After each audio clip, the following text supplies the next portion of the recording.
in saying, Phil, that you were in the SAS, and you've got a good understanding of the way the military might be feeling, learning today that they are going to be potentially deployed in some significant numbers. Yeah, and for me it's a lot more black and white.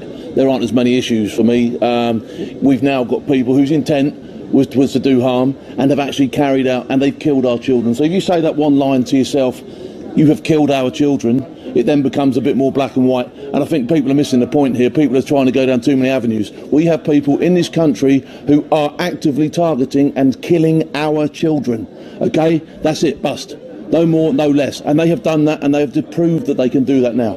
And I don't have any time for anybody who's saying to me, oh, we should be giving them a bit more time, we should do this, we should do that, we should do the other.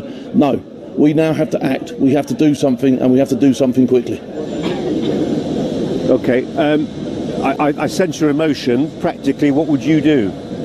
I think that, all these people that have shown intent, no matter how big or how small, whether it be a photograph waving a black flag, or whether it be, turning up to a demo and holding a placard. I think if you've got stuff on your phone, if you're arrested, if you have stuff on your phone or your IP addresses, a reeking of this stuff, this ideological rubbish, okay, you need to be dealt with straight away. And when I say dealt with, that means you go back to wherever you came from, or alternatively, you're locked up. Well, if you're born in the UK. What if you were born in the UK? You're locked up. A lot of these people were born in the UK. Where do they come from? That's fine. It doesn't matter. Well, they can go to prison. They can stay here, but they can go to prison. They are no longer required in society. You can't jail people.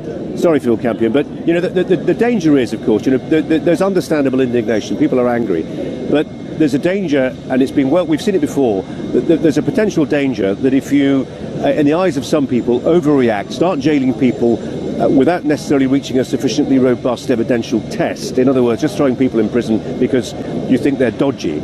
You create a massive backlash, and the problem only then gets worse. It's a temporary fix. No, it's not a temporary fix. And at the moment, you stand in front of one of those poor children's parents, and you tell them, you say to them, well, we knew who he was on the radar, but we didn't do anything because it would only be a temporary fix. No.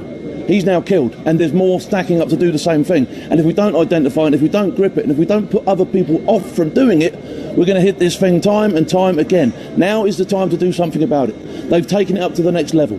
You can't say that was a crossfire. You can't say that these children were just, happened to be there. They went there because there was children involved. They could have picked any other event. They could have picked any other place to do it. They picked it because there was children there. They have targeted and killed our children. And when you say that, all these other solutions just go straight out of the window for me.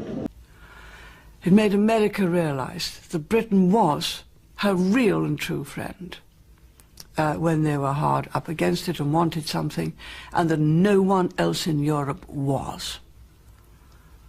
They're a weak lot, some of them in Europe, Weak, feeble.